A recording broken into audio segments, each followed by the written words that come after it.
Halo Jack, Assalamualaikum. Balik lagi sama gue di Persija Insight. Nah, kali ini gue mau ngebahas tentang curhatan Thomas Doll setelah pertandingan melawan Borneo. Banyak koreksi dari dia mengenai pemain nanti siapa yang layak di liga dan macam-macam gue akan bahas di sini dan gue akan bacakan. Tapi sebelumnya subscribe dulu Jack, seperti biasa subscribe dulu dan lu follow Instagram gue, nanti gue taruh di deskripsi linknya. Lu follow Instagram gue yang punya Instagram. Terus gue juga ada TikTok sama namanya Persija Insight juga, YouTube, Instagram, TikTok namanya sama Persija Insight. Oke, tapi berbeda-berbeda Jack. Kalau di YouTube gue bahas apa tentang ulasan-ulasan kayak gini, kalau di Instagram gue ngebahas video-video pendek sama kita seru-seruan, kalau di TikTok banyak juga kayak di Instagram gitu. Oke, gue mulai Jack. Nanti apa namanya, lu simak sampai habis karena ini curhatan pribadi dari Thomas Doll. Waduh, keren banget. Dikutip dari bola.com. Gue langsung bacain ya. Thomas Doll bercerita panjang lebar setelah timnya tersingkir dari Piala Presiden 2022. Pertama-tama, Thomas Doll mengungkapkan bahwa Persija Jakarta masih banyak melakukan kesalahan seperti mudah kehilangan bola. Ini yang jadi catatan dari awal kali dia ngelatih Persija. Itu penilaian pertamanya dia bilang kalau pemain Persija nggak ada yang bisa kontrol bola dan passing bolanya berantakan. Jadi memang dari awal ini PR dia nih. Jadi lucu juga kita datangin pelatih dari luar negeri ke sini hanya untuk ngajarin gimana cara ngoper dan cara kontrol bola. Ya tapi itu yang terjadi dan itu yang menjadi kekesalan si Thomas Doll karena pemain Persija nggak bisa megang bola menurut Thomas Doll ya. Oke, gue lanjut ya. Arsitek asal Jerman itu juga menilai bahwa sejumlah pemain tim berjuluk macan kemarin ini masih tidak dapat bermain selama 90 menit. Jadi selain nggak bisa megang bola sama kontrol, pemain Persija dinilai Thomas Doll nggak bisa bermain full secara 90 menit. Mungkin di menit 80-an udah kecapean atau konsentrasinya udah buyar di menit 80-85. Jadi nggak kuat sampai 90 menit. Bayangin. Selain itu, Persija Jakarta tanpa pemain asing di Piala Presiden 2022 dan minus Sahrian Abimanyu, gelandang tim nasional. Jadi Ondrej Kudela, Kremencik belum bisa gabung. Ini pertandingan sesungguhnya pertama kami dalam persiapan yang panjang. Saya melihat bahwa banyak pemain tidak bisa menemukan ritme yang tepat, ujar Thomas Doll dalam konferensi pers. Lu dengerin terus deh, ini kacau sih ini. Kami banyak kehilangan bola, dia bilang, dengan mudah. Sulit untuk memenangkan pertandingan jika Anda terlalu mudah memberikan bola kepada lawan. Ya iyalah, uh, filosofinya Thomas Doll gini, semakin lama kita menguasai bola, yang pertama itu semakin berpeluang kita untuk mencetak gol dan semakin sedikit peluang lawan untuk ngegolin gawang kita. Karena bola kita yang kuasain terus. Nah menurut Thomas Doll, bagaimana kita bisa menguasai pertandingan sedangkan bola aja dioper ke musuh bukan ke teman. Hahaha, aduh. Wah, keyakinan Thomas Doll nih, oke? Membagi dua skuadnya di Piala Presiden 2022. Tim yang pertama berisikan pemain muda yang bermain dalam laga pertama dan kedua. Terus yang keduanya pemain senior yang kemarin main lawan Borneo. Kami memiliki banyak waktu untuk mempersiapkan tim demi pertandingan pertama di kompetisi. Tetapi saya pikir kami telah selangkah lebih maju. Jadi ada perkembangan, ada progres yang baik menurut Thomas Doll. Oke, beginilah situasi dalam persiapan. Terkadang pemain telat bergabung sebab ketika klub telat melakukan persiapan, saat itu mereka baru mengganti pelatih. Maksudnya beli pemainnya mungkin ini. Oke, saya datang ke Persija 5 minggu yang lalu, udah sebulan lebih seminggu. Terus lokal semuanya sudah berkumpul. Kami memiliki banyak pemain muda. Kami juga punya beberapa pemain berpengalaman dan dalam usia yang baik. Performa para pemain akan lebih baik. Saya berbicara dengan para pemain di ruang ganti sebelum bermain. Saya bilang ke mereka bahwa mereka punya kesempatan untuk membuktikan kelayakan mendapatkan tempat di tim ini. Ini mungkin nih, kalau menurut penilaian gue, mungkin ini menjadi penyebab nggak kompaknya pemain Persija. Karena apa? Karena semua pemain ingin membuktikan kalau dia terbaik gitu. Jadi apa akibatnya? Akibatnya itu maruk. Jadi nggak rela ngoper ke temen, karena kalau ngoper ke temen nanti temennya main bagus dia nggak dipakai.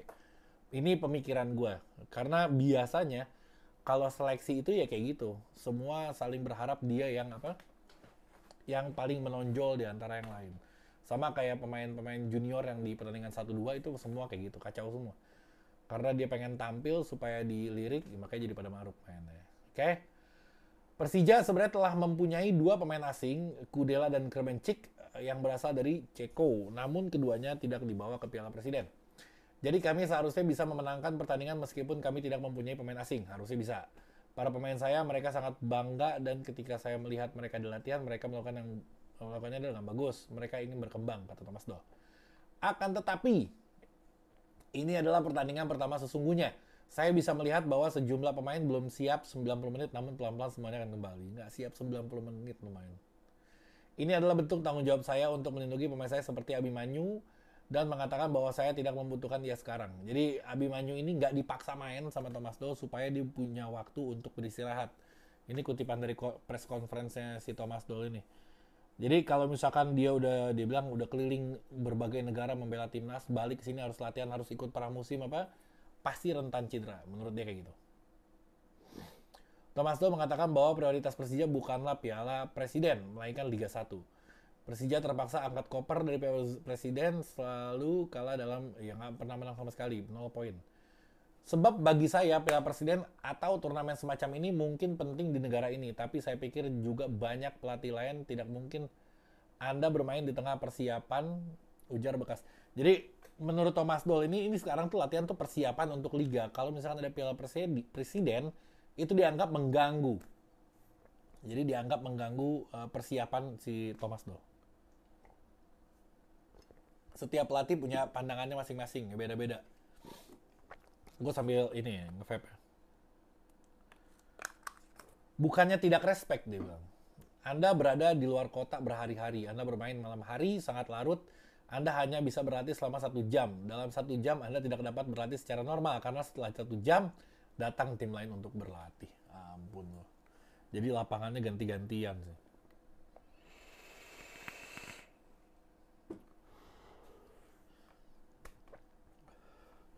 Rasanya saya tidak ingin bermain di turnamen ini karena kami juga tidak siap dengan semua pemain. Itu sebabnya para pemain muda juga datang. Saya bukannya tidak respect dengan turnamen, melainkan saya tidak ingin mengambil sesuatu yang beresiko, cerdas. Sabar. Bagi saya, lebih penting untuk menatap tanggal pertama kompetisi, 27 Juli kalau nggak salah ya. Kalau ada yang tahu, komen di bawah deh. Thomas Doll tidak ingin jatuh ke lubang yang sama seperti tahun lalu. Ketika itu, Macan Merah berhasil menjuarai Piala Menpora namun terseok-seok di Liga, benar. Pada tahun lalu, Persija memenangkan turnamen pramusim namun menjalani musim yang sulit, benar. Kami ingin mengubahnya. Kami memainkan turnamen yang tidak begitu bagus, tetapi mainkan kompetisi yang lebih bagus. Mantap. Jadi kemarin terakhir di press conference-nya dia dia bilang setelah lawan Borneo, kalian akan melihat Persija yang berbeda. Ngeri itu. Oke, gue lanjut. Kami ingin mengubahnya. Ketika kami datang ke Samarinda, saya pikir Anda akan melihat Persija yang berbeda. Tutur arsitek berusia 56 tahun itu. Gitu, Jack. Ada lagi. Nggak ada ternyata. Oke, Jack. Jadi segitu dulu video ini kutipan dari bola.com. Jadi ada beberapa pesan di sini yang bisa kita ambil. Salah satunya adalah pramusim ini ditinggalkan hanya untuk mempersiapkan liga. Karena bagi Thomas Doll, kalau kita fokus di pramusim, habis waktu, nggak ada persiapan untuk di liga. Berarti Thomas Doll benar-benar ngelatih itu dengan jadi menerapkan strategi, bukan cuma latihan kayak pelatih-pelatih biasanya.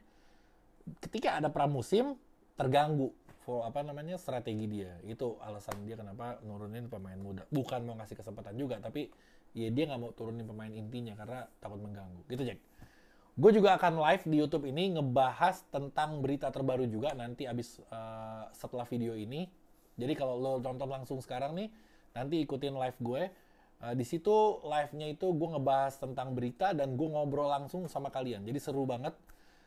Caranya gimana? Caranya kalian selain subscribe, bunyiin tombol loncengnya. Karena kalau loncengnya dibunyiin, ketika gue mulai live atau gue upload video, lo bakal dapat notifikasinya. Gitu, Jack.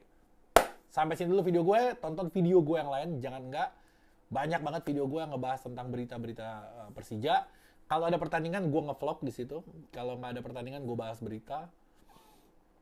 Ya, macam-macam dah. Nanti gue mau keliling ke teman-teman Jackmania. Gue mau coba ngobrol-ngobrol. Kita bikin kayak podcast kecil-kecilan di jalan gitu. banyak lah konten gue ke depannya. Jadi jangan lupa lu subscribe, Jack. Oke? Jack Mania.